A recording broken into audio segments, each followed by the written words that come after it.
Que bom que as pessoas da nação não entendem nosso sistema bancário e monetário. Pois se entendesse, acredito que haveria uma revolução antes do amanhecer. Henry Ford. A próxima crise econômica está se aproximando. E se você quer compreender a situação e se preparar, então esse vídeo é um ótimo lugar para começar. Hoje, vou resumir um livro chamado Second Chance, escrito por Robert Kiyosaki, ainda sem tradução para o português. Kiyosaki é uma das pessoas que previu corretamente a crise financeira de 2008. Durante períodos de crise, a riqueza não é destruída. Ela simplesmente é transferida de um grupo para outro. Se você estudar história, poderá prever o futuro e se posicionar corretamente. Este livro é dividido em 3 partes: passado, presente e futuro. Parte 1. Passado.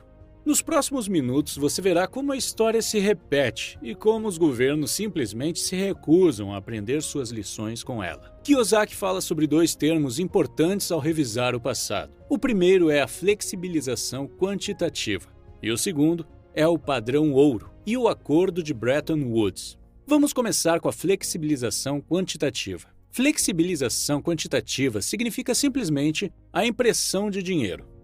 Pode ser que você pense, então por que não chamamos apenas de impressão de dinheiro? Bom, meu palpite é que os governos usam termos complexos para que a população tenha mais dificuldade para entender o que está acontecendo. Se você tiver um problema financeiro e decidir imprimir dinheiro no seu porão, será preso. No entanto, o governo faz algo muito parecido e ninguém diz nada.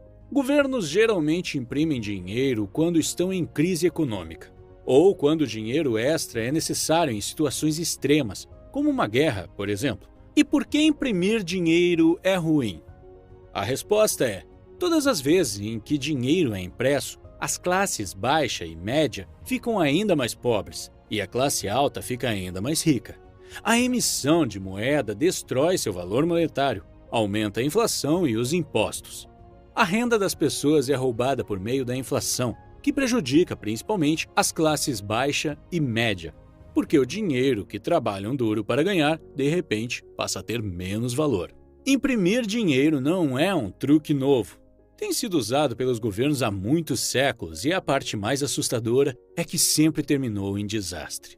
Não há nenhuma evidência na história que mostre que a impressão de dinheiro trouxe prosperidade ao longo prazo. Na verdade, trouxe mais pobreza e governos regulados por forças políticas em vez de leis econômicas. Kiyosaki dá exemplos do século XX, mas vou voltar ainda mais na história e começar com o Império Romano. Quanto mais para trás você olha no passado, mais longe você consegue ver o futuro. Quando o Império Romano entrou em guerra, eles começaram a degradar a moeda, o que é o mesmo que imprimir dinheiro. Como naquela época moedas de prata e de ouro eram usadas como dinheiro, começaram a derretê-las e adicionar outros metais na mistura para aumentar a oferta de dinheiro. Eles também testaram outra versão de emissão de moeda, chamada de clipagem de moeda, o que significa que quando o dinheiro dos impostos era coletado, eles cortavam as pontas da moeda e a derretiam os pedaços para criar moedas novas. Eles até usaram a reavaliação da moeda. É como se o governo pegasse uma moeda de R$1 e adicionasse um 0 ao lado do 1, criando assim uma moeda de R$10. Todas essas estratégias acabaram resultando em hiperinflação, aumento de impostos e caos econômico. Depois da Primeira Guerra Mundial, a Alemanha, a República de Weimar, também começou a imprimir dinheiro para pagar pelas compensações de guerra, o que levou à hiperinflação e acabou culminando com Hitler no poder. Se você fosse um milionário alemão em 1918 ao final de 1923, você estaria completamente falido. Vamos ver um exemplo para compreender o cenário da hiperinflação alemã depois da impressão de dinheiro. Imagine que você foi até um bar para beber com seus amigos. Mas em vez de pedir uma cerveja, tomá-la e só então pedir a segunda, você pede 2 cervejas de uma só vez. Você sabe que a segunda cerveja vai acabar esquentando enquanto você bebe a primeira, mas compra 2 mesmo assim. Porque sabe que no momento em que você terminar de tomar a primeira, o dinheiro no seu bolso terá perdido valor a tal ponto que você não vai conseguir comprar outra cerveja. Isto é a hiperinflação. Este é o resultado desastroso da impressão de dinheiro. Os romanos tentaram, os chineses tentaram, os ingleses tentaram, os alemães tentaram, os zimbabuanos tentaram. E nunca deu certo. Agora, os Estados Unidos estão tentando. Os governos nunca aprendem com a história.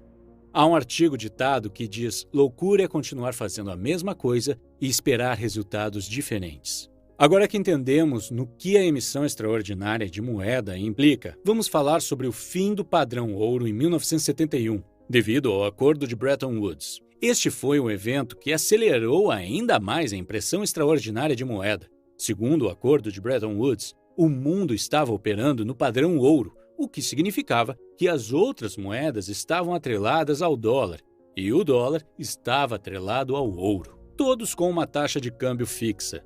Para cada dólar em circulação, deveria haver uma quantidade correspondente de ouro em reserva.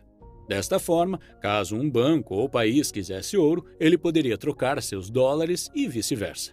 Teoricamente, durante o padrão ouro, o governo não podia simplesmente imprimir moedas sem aumentar as suas reservas de ouro. Na prática, no entanto, os Estados Unidos imprimiam dinheiro sim, mesmo durante o padrão ouro.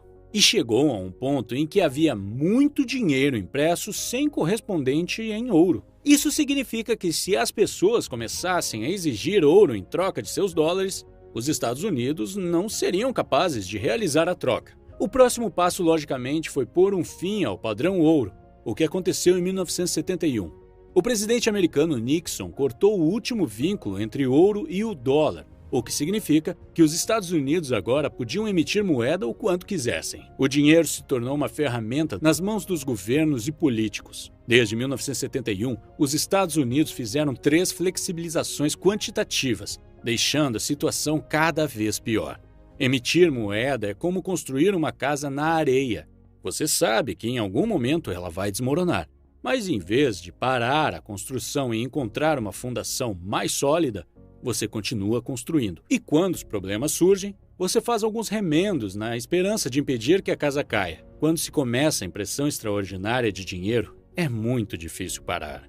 Parar significa destruir a casa e começar a construção do zero, algo que os políticos não querem fazer durante seu mandato, pois ficariam para sempre mal lembrados na história. Então, todos empurram o problema para a próxima administração e o show continua. Se quiser ver os efeitos da impressão de dinheiro, então observe os seguintes fatores. 1. De 1913 a 2018, o dólar perdeu 95% do poder de compra, o que deixa a vida mais difícil para quem precisa trabalhar por dinheiro. 2. O número de políticas assistencialistas atingiu um nível bem alto. A política assistencialista é um apoio governamental para as pessoas que não ganham o suficiente para o seu sustento. 3. A classe média está encolhendo. A lacuna entre riqueza e pobreza está cada vez maior. 4. O tamanho e o peso dos produtos no supermercado têm sido reduzidos. O preço parece o mesmo, mas a quantidade do produto por embalagem é menor. É algo muito parecido com a clipagem de moedas que discutimos antes. Mas desta vez está acontecendo com produtos e não moedas. 5. Quando uma bolha especulativa acontece, os preços das ações e dos imóveis sobem e o cenário parece positivo, mas as pessoas médias ficam mais pobres. 6. Observe como as taxas de juros das poupanças estão baixas. Há tanto dinheiro impresso em circulação que os bancos não querem seu dinheiro. Pode ser que você olhe para esta situação e diga: isso é o que está acontecendo nos Estados Unidos, não se aplica a nós. Este tipo de pensamento seria ingênuo. A economia mundial está mais conectada do que nunca. Kiyosaki diz que cerca de 70% das moedas do mundo estão atreladas ao dólar americano. O dólar americano é a moeda de reserva do mundo. Não é preciso ser um professor de economia para entender que, se os Estados Unidos cair, o mundo cai junto. Outro fator perigoso é que quase todas as moedas do mundo são moedas fiduciárias, o que significa que são apenas papel. Não há ouro ou outra coisa que possa garantir o seu valor. E a história mostra que todas as moedas fiduciárias, em algum momento, acabaram voltando ao seu valor original, ou seja, zero. Não há evidências de que o mesmo não vá acontecer com o dólar. O dólar já perdeu 95% do seu valor. Quanto tempo você acredita que vai demorar para perder os 5% restantes? De acordo com Kiyosaki, o que estamos vivendo agora não é uma crise financeira, é uma crise educacional. As pessoas não compreendem o que está acontecendo e é assim que os governos se safam. E não é apenas o governo dos Estados Unidos. Outros governos também. O fato de aprendermos muito pouco sobre dinheiro na escola não é um erro ou acaso, é parte do plano. No passado, os escravos não tinham permissão para aprender a ler ou escrever porque assim não começariam a exigir seus direitos. O governo nos direciona de uma forma que não é projetada para beneficiar a maioria. É projetada para beneficiar Wall Street e os ultra-ricos. A maioria de nós está sendo aconselhada a trabalhar muito, economizar e investir em ações a longo prazo. Kiyosaki diz: "Você não precisa acreditar em mim, mas pense por um momento e compare esses conselhos com o que discutimos acima e pergunte a si mesmo. Faz sentido trabalhar duro por dinheiro quando trabalhar mais te leva a pagar mais impostos? E o dinheiro que você ganha perde seu valor ao mesmo tempo em que os preços dos produtos sobem. Faz sentido economizar dinheiro? Faz sentido investir a longo prazo no mercado de ações quando a bolsa está sendo manipulada e as empresas ficam com uma enorme parcela do seu lucro através das comissões?" Kiyosaki diz que se você começar a questionar e pesquisar sobre as coisas que te disseram sobre economia e dinheiro até aqui, logo perceberá que a maioria dos conselhos que recebeu não vai te favorecer. Parte 2. Presente. Quando a crise chega, as pessoas que mais sofrem são as que ficam do lado esquerdo do quadrante do fluxo de caixa, empregados e autônomos, porque são essas pessoas que trabalham por dinheiro e serão os primeiros a perder. A riqueza verdadeira está do lado direito do quadrante de fluxo de caixa. Pessoas que estão deste lado não trabalham por dinheiro. Eles trabalham por ativos como terras, imóveis e empresas.